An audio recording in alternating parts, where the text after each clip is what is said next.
प्रभु यीशु मसीह के नाम में आप सबको जय मसीह की। परमेश्वर का प्रेम, आनंद और शांति आपके साथ बनी रहे। आशा करती हूँ आप अपने घरों में स्वस्थ और सुरक्षित हैं। आइए हम प्रार्थना करें। स्वर्गीय पिता, हम आपका धन्यवाद करते हैं आज के दिन के लिए, इस समय के लिए। प्रभु जी, पिता परमेश्वर, समय को मसा कीजिए, मेरे मुंह को मसा कीजिए। प्रभु, अपने लोगों से बातचीत करने के लिए मुझे इस्तेमाल कीजिए। प्रभु जी, हर सुनने वाले और देखने वाले हृदय को आपके पवित्र सामर्थ्य हाथों में मसा करते हैं। प्रभु जी, एक एक से बोलो और बातचीत कर। प्रभु यीशु मसीह के नाम से मांगते हैं, आमीन। आज के इस वीडियो सेशन में हम लोग परमेश्वर के वचन में से एक नबी के जीवन के बारे में हम लोग सीखने जा रहे हैं। एक परमेश्वर का नबी जिसका नाम योना था, जो इज़राइल में रहता था, जो रब्बाम दूसरे के समय में वो वहाँ पे भविष्यवक्ता के तौर पर रहता था। वो राजा को सलाह देता था, लोगों को सलाह देता था। लोग उसके पास अपनी समस्याओं को लेकर आते थे और वो उन्हें उनका हल बताता था, और परमेश्वर के साथ उसका बहुत अच्छा रिश्ता था। एक दिन परमेश्वर ने उसे अपने पास बुलाया और उससे कहा कि तू 99 को जा। 99 के लोग बहुत क्रूर हैं, वहाँ के राजा बहुत क्रूर है। लोग मेरी बात को नहीं सुनते हैं और बहुत बुरी आदतें उनके बीच में हैं। तो मैं 40 दिन में उन्हें बर्बाद करने पर हूँ। तो वो कहता है, मैं वहाँ पे जाकर क्या करूँ? तो परमेश्वर कहता है कि मैं चाहता हूँ तू उन लोगों को जाके बताए कि मैं उनको बर्बाद करने पर हूँ। तो वो सोचकर बहुत डर जाता है। वो कहता नहीं, मैं नहीं जाऊँगा। या तो मैं वहाँ पे जाके मैं भी बर्बाद हो जाऊँगा, या वो लोग ऐसे हैं, क्रूर हैं, वो मुझे मार डालेंगे। वो परमेश्वर से भागना चाहता है। जब वो परमेश्वर से भागता है, जो परमेश्वर उसे ईस्ट में जाने के लिए बोलता है 99 में, लेकिन वो उलट दिशा में चला जाता है।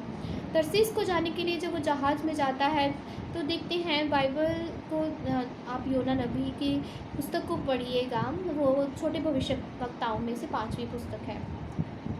तो जब वो वहाँ पे हम पढ़ते हैं तो देखते हैं कि वो जब जहाज़ में था तो जहाज़ में तूफ़ान आ जाता है। वहाँ के मल्लाह जो लोग होते हैं वो अपने अपने परमेश्वर को याद करते हैं, लेकिन तूफ़ान शांत नहीं होता।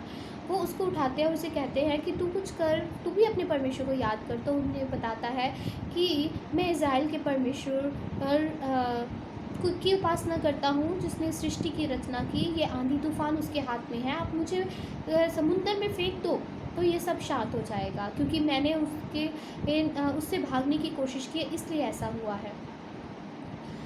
वो फिर भी परमेश्वर से भागना चाहता था, फिर भी वो 99 को नहीं जाना चाहता था। यदि वहाँ पे भी वो अपना फैसला बदल लेता तो वो परमेश्वर और कुछ सोचता, लेकिन ऐसा नहीं हुआ। उसने कहा कि मुझे मार डालो, लेकिन मैं 99 को नहीं जाऊँगा। उसने उन्हें समुंदर में फेंक दिया। जब समुद्र में फेंक दिया, परमेश्वर ने अपनी योजना के अनुसार वहाँ पे एक व्हेल मछली को भेजा। व्हेल मछली ने जिंदा उसे अपने अंदर निकल लिया। वहाँ पर उसने महसूस किया कि वो किस अंधकार में, ऐसे जैसे अधोलोक में आ गया हो। तो उसने वहाँ पे पछतावा किया कि मैं, परमेश्वर ने मुझे कहाँ जाने के लिए बोला और मैं कहाँ पहुँच गया। उसे बड़ा दुख हुआ। उसने पछतावा किया और परमेश्वर ने उसके मन को जांच लिया और उसने व्हेल मछली को आज्ञा दी, और व्हेल मछली ने उसे 99 में उगल दिया। समुद्र के किनारे 99 में उगल दिया। तो वहाँ जाकर उसने उन लोगों को बताया कि परमेश्वर ने मुझे ऐसा बताया है कि वो 40 दिन में सब कुछ बर्बाद कर देगा। उन लोगों के जीवन में डर आ गया जब उसने देखा कि किस प्रकार वो परमेश्वर की इच्छा से भाग रहा था और परमेश्वर ने उसको कैसे हमारे बीच में भेजा है। तो उनके बीच में भी डर आ गया कि हम भी परमेश्वर से भागेंगे तो हमारे साथ भी बहुत बुरा होगा। राजा के मन में भी डर आ गया। राजा ने कहा कि इसके परमेश्वर की उपासना करो, उससे प्रार्थना करो कि हमें छुटकारा दे, हमें बचाए। सब लोगों ताज बिछाकर परमेश्वर से प्रार्थना करने लगे और परमेश्वर ने उन्हें छुटकारा दे दिया। इन बातों को देखकर योना नबी को समझ नहीं आया और वो बाहर जाकर सोचने लगा। जब वो सोच रहा था तो परमेश्वर ने एक प्लांट को, वहाँ पे एक पौधे को उगा दिया, एक पेड़ को उगा दिया, और वो उसकी छाया नीचे आराम करने लगा। और फिर वो पेड़ सूखा दिया। जब वो पेड़ सूख गया तो पेड़ से गुस्सा करने लगा। तो परमेश्वर ने उससे बात करी, ये जो पेड़ जिस पर तू गुस्सा कर रहा है, इस पर ना तूने कोई मेहनत की है, ना तूने इसे पैदा किया, ना इसे उगाया है, फिर भी तू कितना परेशान है, कितना व्याकुल है इसकी वजह से। और जिनको मैंने पैदा किया है, जो मेरे संतान हैं, जो मेरे प्रिय हैं, वो 1,20,000 से भी ज़्यादा हैं। क्या मुझे उन पर तरस नहीं आता? उस तरस के कारण मैंने उसे बचाया है। परमेश्वर ने उसे समझाने की कोशिश करी। कई बार हमें भी परमेश्वर की बातें समझ नहीं आती, लेकिन ज़रूरी है कि हम उसकी आज्ञा का पालन करें।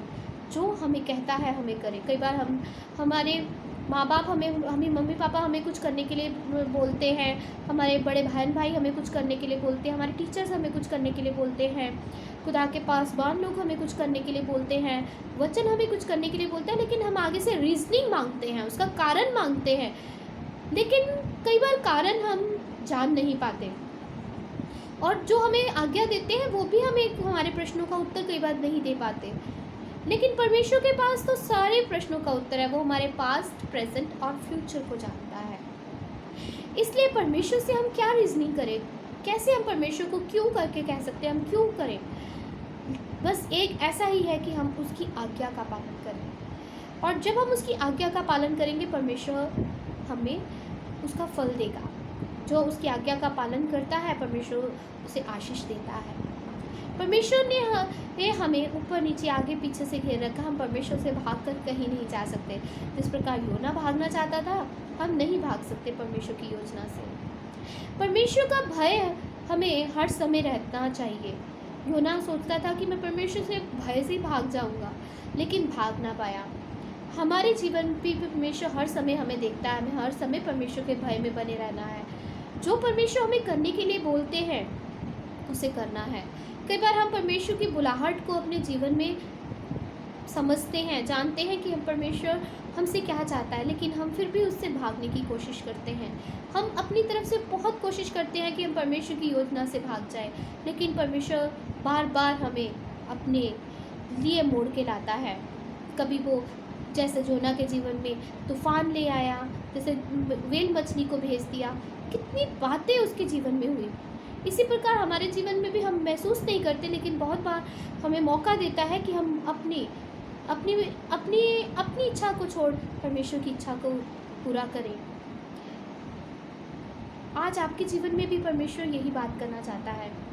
मुझे नहीं पता आपके जीवन में ऐसा क्या चल रहा है जिसकी वजह से परमेश्वर ने ये वचन आज हमारे और आपके लिए दिया है। परमेश्वर से प्रार्थना करें कि परमेश्वर आपके जीवन से क्या चाहता है। परमेश्वर क्या चाहता है, उससे रीज़न मत मांगे। उसे कहिए, प्रभु मैं तेरे लिए तैयार हूँ, बता मुझे क्या करना है। परमेश्वर आपको बहुत सारे लोगों के लिए इस्तेमाल करना चाहता है। परमेश्वर के चिन्ह और निशान तो पूरे हो रहे हैं, लेकिन परमेश्वर अभी भी आने में देरी है। परमेश्वर के आने में अभी भी देरी है, क्योंकि परमेश्वर मेरे और आपके लिए धीरज धर के बैठा है। बहुत सारे ऐसे लोग हैं जिनके तक परमेश्वर का वचन नहीं पहुंचा, जिनके तक पहुंचा है अभी उनके दिमाग में ही है, हृदय तक नहीं पहुंचा है। इसलिए आपको यही मैं विनती करूंगी कि आप परमेश्वर के वचन को ग्रहण करें और उसे दूसरों तक पहुंचाएं। परमेश्वर की इच्छा को पूरा करें।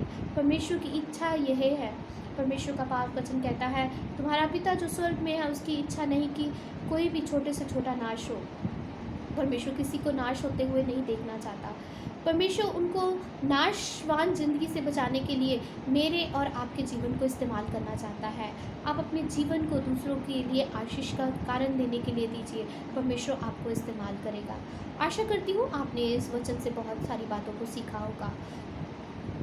इस कहानी को याद करने के लिए मैं आपको एक एक्शन सॉन्ग सिखाना चाहती हूँ। आशा करती हूँ आप मेरे साथ गाएंगे और एक्शन सॉन्ग करेंगे, ताकि आप इस कहानी को याद रखें और इससे जो हमने शिक्षा सीखी है उसको भी याद रखें। आइए हम करेंगे। योना तो भाग रहा था खुदा से छिप छिप के,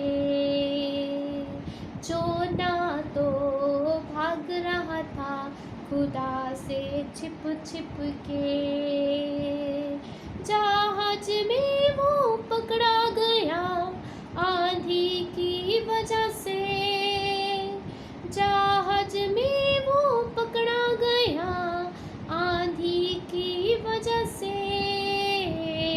जोना तो भाग रहा था खुदा से छिप छिप के, जोना तो सागर में फेंका गया, जोना तो सागर में फेंका गया, मछली के पेट में जा गिरा, मछली के पेट में जा गिरा। दुआ मांगी मुक्ति की यहोवा से, दुआ मांगी मुक्ति की यहोवा से। मुक्ति मिली अंधकार से, मुक्ति मिली अंधकार से। फिर जो ना लगा प्रचार में, फिर जो ना लगा प्रचार में, जो ना तो भाग रहा था खुदा से छिप छिप के। आशा करती हूँ इस वचन से आपने बहुत कुछ सीखा होगा। कृपया आप मेरे चैनल को सब्सक्राइब करें और कमेंट बॉक्स में कमेंट्स लिखिए कि आपके साथ परमेश्वर ने किस रीति से बात करी है। मैं आपका धन्यवाद करती हूँ इस वीडियो को अंत तक देखने के लिए। परमेश्वर आपके साथ बने रहे। धन्यवाद।